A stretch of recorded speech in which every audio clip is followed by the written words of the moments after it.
All right, and welcome back to the Gulf Coast Growth Show. We are here today with Steve Cote from BCH Insurance. Steve, we're glad to have you today. Glad to be here. And really excited about today's topic because Steve is not only a phenomenal risk advisor and a very valued member of the community really across the Southeast and the Gulf Coast region, but he also serves as the president of the Economic Development Council. Corporation. Dang it, man. I knew I had to get that right. The Economic Development Corporation. That was the one thing I needed to not screw up. But the one, the EDC. The one that I've got nailed, right, is the Economic Alliance. And he's also the chairman of the board over there. So we're going to really kind of have a diverse topic and conversation. So I asked Steve to come on the show because I know and I've seen both through some clients and through some of his communication, the great work that they're doing to help keep our stakeholders aware of some of the risk challenges and things that are taking place. So coming out of COVID-19, really we're not out of it, but coming back out of the really the quarantine and getting back to business and getting back to work. There's a lot of things that need to be discussed when it comes to risk. So we're going to tackle a few of those things today. Steve's going to give us kind of a 30,000 foot view of what that looks like. And then we're going to dive into the updates of really what's happening from an economic development perspective across the Southeast corridor. So really the Economic Alliance covers 12 cities, 4 counties throughout that region, and then really digging into Pasadena. So some fun stuff to tackle today. Steve, we're going to jump in and just dive right into risk. Tell us a little bit about what's going on. What are you seeing? What are the things that you're having to discuss with your clients that's taking place for those individuals that might be listening, or maybe some opportunities that they need to pay attention to? Yeah, I mean, man, when this first hit and came about, you know, the biggest question everybody was asking was the fact that, hey, is there any insurance for what my business is dealing with? And the insurance term or the insurance coverage that came to mind or top of mind for everybody, because it kind of fits the description, is business interruption coverage. I even wrote a short little article for the last newsletter for the Economic Alliance, just kind of going through it. And one of my first line in that coverage is the name business interruption coverage deceptive? And the reason for that is it's a bit challenging because, you know, people, business owners, this COVID happens, they're ordered to stand down. If you're not essential, you stay home, you shut down all your employees, you shut down your business, and you say, hey, does this apply? I've got business interruption, and do I have this coverage? And if so, how does it work? And the challenge with business interruption is it's designed, it's not a standalone insurance policy. It is a part of your property coverage. So when you're talking about property coverage must be triggered first. So what I mean by that is you have to first have an incident occur to your property from a covered peril. So a good example is maybe a fire, or maybe a storm impacts it and it rips off the roof or burns your building down. Well, in that instance, and it's really designed more for companies that are reliant on the facility they own to make the widgets that they sell. So contractors not so much dependent on it, unless you're a contractor that fabricates their products at their facilities and then goes and installs them.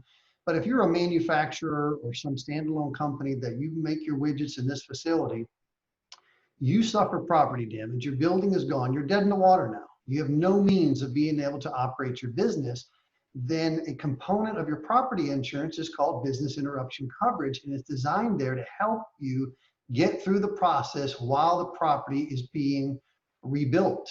And that hence is the term, but it doesn't get triggered when a government authority says, hey, sorry, but you can't go operate your business because technically the property, policy hasn't been triggered yet.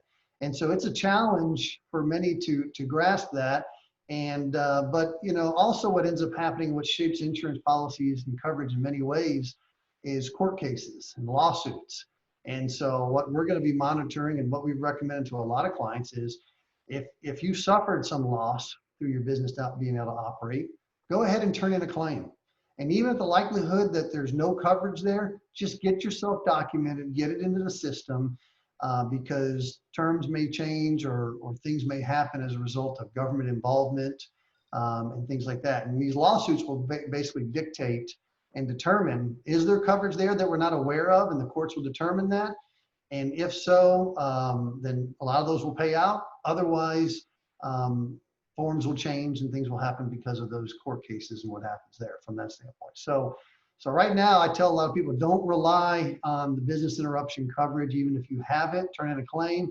But where you're really looking at means of helping your business at this immediate point is like what the government did through the banks, which is the PPP. That is a better avenue to get you immediate cash flow from that standpoint. Fantastic. So now when you talk about risk, I mean, obviously we weren't expecting what just took place. And so this has really kind of probably caused people to go maybe a little layer deeper. I know anytime something significant happens that causes a disruption as a business owner or an operator, it causes you to start looking at things perhaps that you didn't look at before. Maybe going into your policies or maybe working with your risk advisor at a little layer deeper, because you said, well, if this could happen, what about all these other things that potentially I know Steve told me, but I always kind of not figured it because I was busy. But what do I actually need to listen to now? So what are some new things that are maybe business owners aren't paying attention to? Maybe you could highlight a couple of the other things that are from a risk perspective that are coming down the pipe that perhaps are getting missed, or might be some uncovered opportunities that either somebody needs to discuss with their existing risk advisor, or perhaps reach out to you to discuss. Well, I think when you get outside of the world of insurance, because insurance at the end of the day is one tool in the risk management portfolio that you have. And it's a reactionary tool designed to provide coverage should something sudden and accidental happen. And it's a financial mechanism, means to help you deal with that catastrophic loss.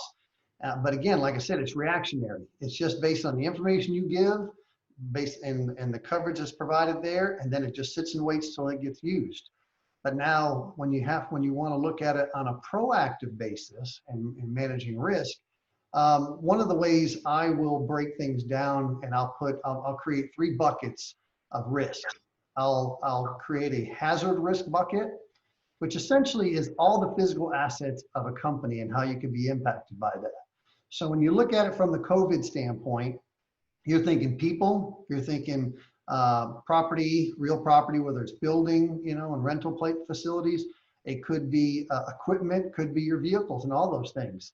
And so given all those things, typically what you incorporate around that, now obviously all those things are insurable, but if we're getting off insurance, what's proactive, you talk about safety. And now what could be a part of safety, in regards to, if say you're an essential business and you're still operating and you're going to job sites, or maybe you're trying to get back up and running, part of your safety now may be updated PPE, which could be masks, could be gloves, could be eye protection, that you didn't necessarily need to wear previously in your job, but now you've got to do that. What kind of policy and procedures are your employees following on a job site so that your upstream, your general contractors, your owner of the properties feel comfortable and understand you and show that you understand, the risk that's apparent, as well as, carrying that down to your subcontractors if you're from the standpoint of if you're a subcontractor yourself, or if you're a manufacturing facility, and how you're keeping everything clean and sanitized so that when you ship products out, your clients and nobody has any concern. And so that's a way of managing some hazard risk that we've talked to a lot of clients about. Also, another category or bucket I call business risk. These could be the policy and procedures that your company operates on a daily basis. Well, the number one top thing that a lot of companies are dealing with over the last few months is HR. And that is, what are some of these new compliance laws that are being passed by the federal government? If somebody is potentially high risk COVID, or they have been infected and they're going to be out to work, what are my obligations? How do I handle that?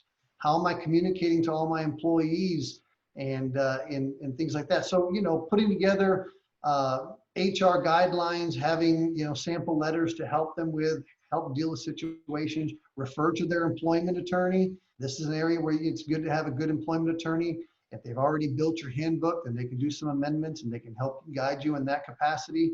So that's a big deal. We also talked, like PPE, so cash flow is definitely a business risk. And so what are your options? Cash is king. How should you approach and manage, what's happening to the business, and, so that you can definitely survive this situation. Contractual liability, looking at the contracts you already signed. What are your obligations? What happens if you can't show up? You don't have enough employees now. How are you communicating to your clients and making sure that you're not jeopardizing business that's happening currently? Wow. And the last bucket is strategic risk, which is the value of the company. What can impact the value of the company? And when you start talking about that, you talk about reputation, which again could lead to communication to your clients that you're available to do work. But then also could be your business continuity or disaster plan. If you've already put one in place and you've already had a system in place for people to work from home, then great. You're going to see you've benefited from how that process, having that set up already works. But if you haven't, it's been a painful process of maintaining your business relations, getting your employees out into safe locations, getting them up and running. And so that's definitely what I call a strategic risk, something that impacts the value of the company. Steve, I think you hit on a couple of great talking points. And I think sometimes we as operators or as individuals, we have a tendency to think in terms of, well, the government says now I can do this, or I can't do that, or I've been able to do this, or we're free to do that. And you see this great bandwidth between what good looks like from a risk protection perspective versus people who are dropping the ball as I've gone back into the marketplace. And I look at it when I think about the stores that I walk into or the restaurants that I've attended since I've been back out in the world. Then you have to think about that scaled up on a workforce scale. Right. And so the things that you just described, it's not a matter of, okay, the lights are back on, everything's running. The governor said we can do this. That might be great, but if you do it wrong, it doesn't protect, that one person that you run the risk of on a job site that you let, I heard of an organization within my network where they have 40 employees and 22 of them were out. Yeah. And it started with one. And so now think about the disruption and the layers of clients and people and interactions and circles that did. And then even the stamp, right, of having to call your clients and say, we can't show up and deliver our services, not because we're closed, but because half my team's out right now. Yeah, or even when you get back up and running, and once you're back up and running, because I've had a few clients this has happened to, halfway back into the ramp up and everything, boom, somebody gets tested positive, and now you go through the whole process of sending people home, testing, keeping your HIPAA laws protected, and then readjusting and taking that setback, and which is difficult. Yeah, so I think there's a lot of high touch and need there, and so I think to your point, having that risk plan, and more importantly, having a good group of advisors to help you work through that.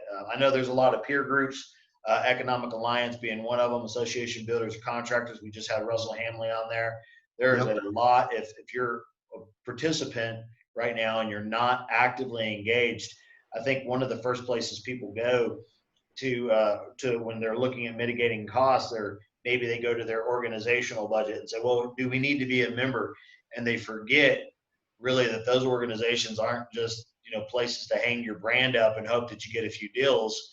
They're actually institutions and organizations that are advocates for your industry. You can go to them to get information. You can go to them to have access to a Steve Cote who's been managing and mitigating risks for years, or an elite law firm to help answer those questions through their webinars and seminars and the things that these organizations have been doing. So, and I think that's a great pivot to talk about organizations. So, and let me just comment on this too, because just like what you're saying hits the nail on the head. ABC has been a great component to helping all members, and it's easy to see the value that you're getting there and the economic alliance. But you also made a good point in regards to having a good trusted advisor team, which is, who is managing and advising you on risk, who's managing you from a legal perspective that knows your industry and is protecting you, helping you go back, review certain contracts. From a tax standpoint, accounting, who's your advisor there. From a financial, whether it's banking or like what you do with financial planning and things, who's, who that external board of trusted advisors that you have outside of the company. That's as critical right now to have more than anything. If you don't have that, you certainly should be looking into building that going forward. Absolutely. And that's a great discussion, because I think a lot of those are available to you and you don't know where to start. Organizations are a great place for that, because there's a lot. You're with your peer group, and your peer groups are the ones who are going to tell you who you can count on as a trusted advisor. So always start with your peers. They'll let you know where to turn. And that's the whole purpose of these organizations. So speaking of organizations, the Pasadena EDC, we know there's a lot of things going on in Pasadena. It's kind of an anchor there in the Southeast, and has done lots of stuff, lots of industry, lots of opportunity. It's been growing like crazy since I was a kid growing up over there. But tell us a little bit about some of the big things that are happening with economic development over in Pasadena. Absolutely. So one of the things, a couple of things that have changed over the last couple of years is we grew a bit in staff. We've got dedicated people for marketing and branding, dedicated people for redevelopment, as well as business development. And so in 2018, Pasadena EDC brought in a consultant to do a strategic plan. And with that strategic plan, identified 6 key areas really to focus on, things like marketing and branding, redevelopment, catalyst type projects, whether you're trying to do something at the convention center or the mall, what kind of key roadways are critical. And now this is like, I think it's the second year we've had it, but our annual report just came out. Nice. And I'm pretty sure it's available online, but it's a great summary that has a lot of different details of what we've done over the last year, and very helpful for those trying to look into what's going on. And, and man, this time of what we're going through with the pandemic, and the retail sales and the suffering that they're going to hit between restaurants and your big box retailers, whether you're mom and pop or a big corporation, that's a lot of where the funding is provided for like the Pasadena EDC, really all EDCs in each city that's developed one, is it's a component of your sales tax. And so when people shop in the region and they spend, other than food, but they go shopping, buy some clothes, they go to a restaurant, different things like that, the sales tax, a portion of that gets attributed to, your EDC. That EDC money gets compiled, and then you have a separate board like we have, and you manage that money, and you go into areas that you can redevelop. You're trying to attract different businesses. So we pay money each year to be a member of the Economic Alliance, because they're an extension of us, basically bringing companies to Pasadena, knowing the assets and things we have available. And so what's happening now with this COVID and this pandemic, it's really going to be interesting to see how much goes to online sales, Amazon and different things online, because then those sales tax dollars and those revenue dollars do not stay in Pasadena or your local city, which then limits the dollars, those cities have to do different things to help continue to attract businesses. So that's hence the reason why we built the strategic plan, really got laser focused, understood the lane we were driving in. And so that's kind of happening there. But, we're working on different type of projects, like what can be redeveloped at the convention center, whether we can do anything at the mall. I'll tell you what, if you worked in private sector and you plan out something and it's going to take three to 6 months to get it accomplished, well, if you're in the public sector like the EDC is, 3 to 6 months is 2 to 3 years, because there's just so much that has to be done. But right now, Ritchie Street's been redone, Pasadena Boulevard and Shaw Street are being looked at to be redeveloped. And we've got a great livable center study that's helping us guide our plans with that. which the Livable Center study has helped a lot of areas in Houston, like Uptown Park and some of the warehouse district and things like that. As you've seen those things get redeveloped, a lot of that had to do with the guidance of the Livable Center study. So, and that's what we have as well. So should be Great. good. Well, the good news is that fortunately, even with oil and gas where it's at, we continue to see the jobs remain inside the gates there in the refineries and the chemical space across 225 and down the road. So I know a big portion of the patrons that attend and go to all those restaurants and continue to dive into that area are those guys that are from behind the gates, right? 7 jobs per every one of those. So I feel confident about that little segment of population. To your point, the loss of revenues from people who are purchasing, we can't ever make that money back up. It's not like people will come back and eat 3 times as much at a restaurant now to make up for the 3 months they weren't eating there. But hopefully on a go forward basis, we'll, just pray and hope that people will get back out and be buying and using and keeping those tax dollars flowing in so we can do great things. You kind of have to, unfortunately, you got to spend money to make money. So you got to have a new area. Things have to look clean for people who want to live there. The roads have to be nice to want to drive on them. I think if anything, there is a positive that happened when they did shut down is at least they did get a whole bunch of work done on the roads. Oh, absolutely. I've been like, 288 was like going to be like a 9-year project, and now it's already open at 610. I'm like, this is amazing. So that was one thing that I think everybody is so thankful for, is that construction workers were considered essential workers and could continue to work. Because if you shut down construction in all aspects, oh my gosh, that would have been a nightmare. It would have been a nightmare. So let's talk a little bit about Economic Alliance as we get ready to wrap up. I know you serve as the chair. Excited to, we've got a lot of things going on with the organization, but then also a lot of things that are coming up in the future. So maybe you could kind of help cast a vision of what's going on over there. Yeah, I mean, at the beginning at our banquet when I got sworn in, the key thing and the message that was being portrayed out going forward, and we've already been doing it, but that my emphasis was to identify that and continue it. And we had a good strategic planning session with all the executive board, which is the Economic Alliance is a connector in the region. We are more or less, the lane we drive in is the industrial and maybe public sector connector.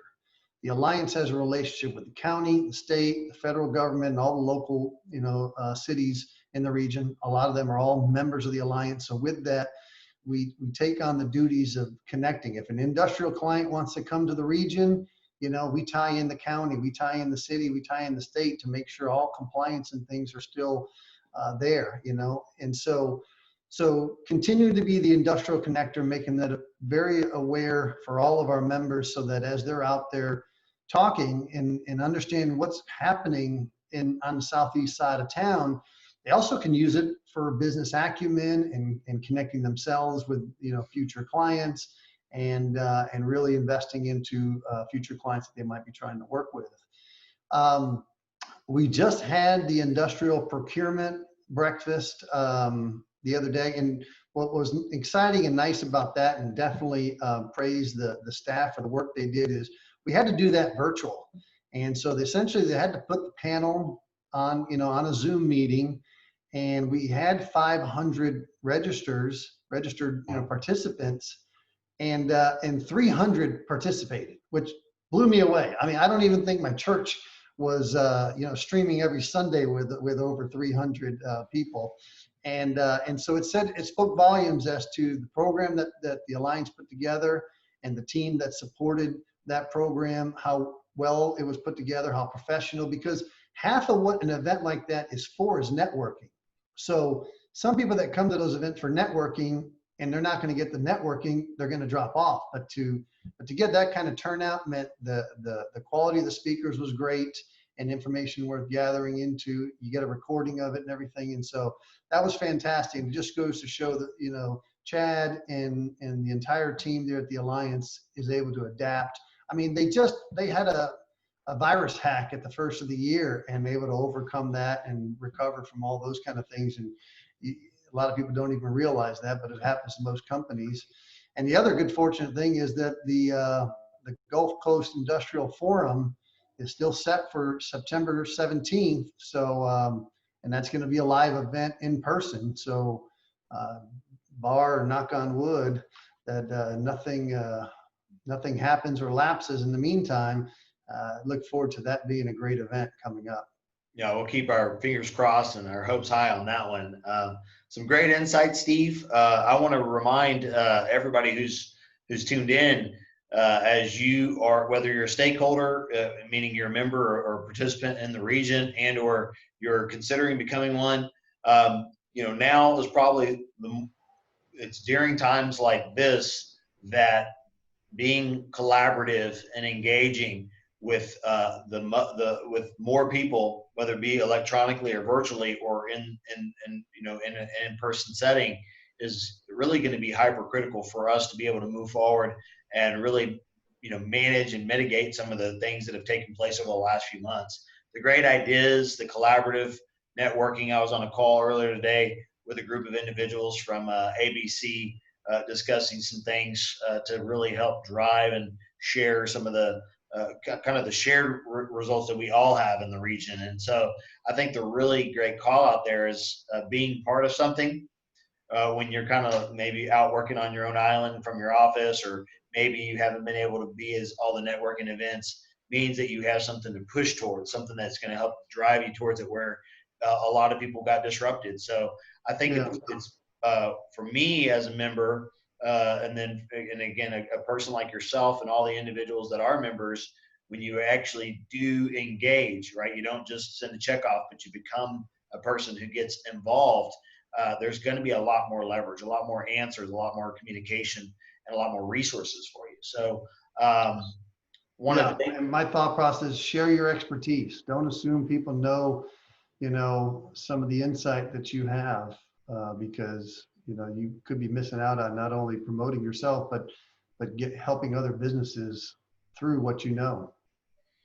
Absolutely. And from a guy who's been able to do it very successfully, that's some great wisdom, because Steve has you've done a phenomenal job of representing your brand, your organization, and then tapping in the community, a place that you grew up, a place that you serve, a place that you care about. And again, I think we're lucky as an organization and as a community to have you sitting in the helm of all the things it is that you're doing. So thank you for your hard work there.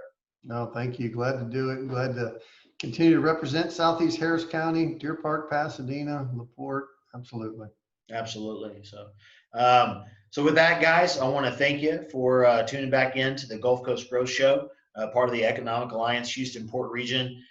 Part of our mission, a big piece of our mission, really is to help serve as an advocate for industry, for everything that flows in and out of that port region and across those roads, keeping them clean, keeping the traffic high, keeping the opportunities high, and really helping push the message out that this is a great place to be. We've got great leaders like Steve, Chad Burt, Russell, who was on the show last week, that are committed to helping us, keep and stay Houston strong as we go out and do great things. So again, tune in next week. You can contact Steve. Steve, why don't you give them your contact information if they do have any questions? Yeah, cell phone number is 832-250-2052. Email is steve.cote, and that last name is spelled COTE, @bch-insurance.com. And BCH stands for Brady, Chapman, Holland and Associates. Fantastic. And you can always reach out to the show, contact me directly through LinkedIn. Our co-host, Clint Aiken, you can reach out to him. If you go back and follow him on LinkedIn, he's highly engaged still in the industrial sector. We should be bringing back to our studio very soon. We're excited about that. You can also contact our LinkedIn pages or the Economic Alliance Houston Port Region page. They have all their events and updates on there on a regular basis. So thank you for tuning in, and we'll see you guys next week. Thank you. All right.